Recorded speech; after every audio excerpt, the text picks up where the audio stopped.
आप सभी को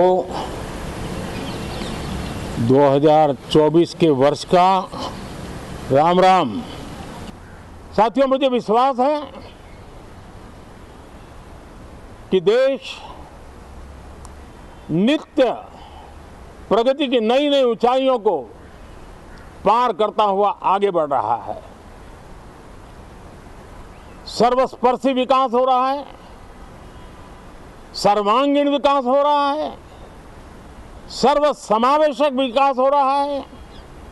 ये यात्रा जनता जनार्दन के आशीर्वाद से निरंतर बनी रहेगी।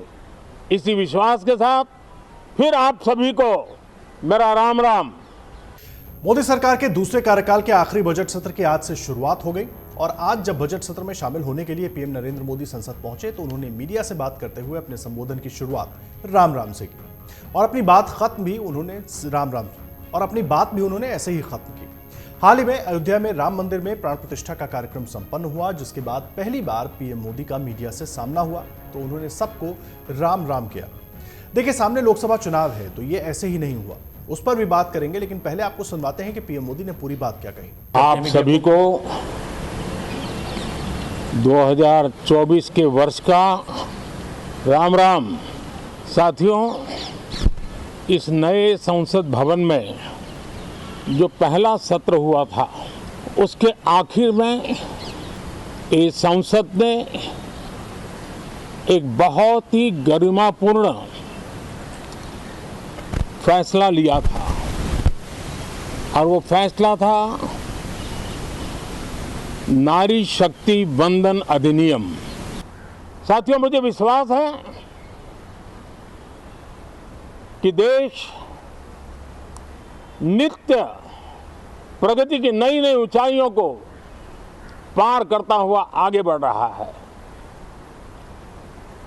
सर्वस्पर्शी विकास हो रहा है, सर्वांगीण विकास हो रहा है, सर्व समावेशक विकास हो रहा है। ये यात्रा जनता जनार्दन के आशीर्वाद से निरंतर बनी रहेगी। इसी विश्वास के साथ फिर आप सभी को मेरा राम राम।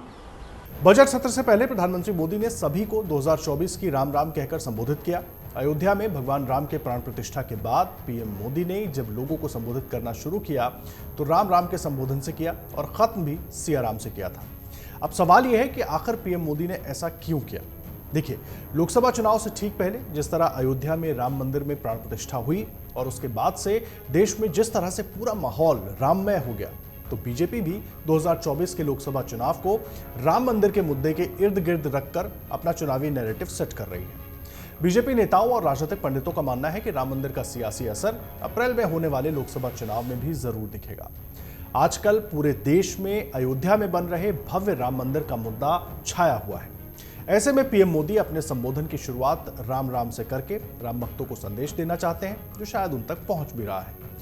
बीजेपी ने राम के नाम पर लंबी सियासत की है और अब जब भव्य राम मंदिर का निर्माण हो रहा है, साथ ही मंदिर में रामलला की प्राण प्रतिष्ठा हो चुकी है, तो बीजेपी भी समय के अनुसार इस मुद्दे को साथ रखते हुए इसमें बदलाव भी करना चाहती है और बदलाव करते हुए आगे बढ़ रही है।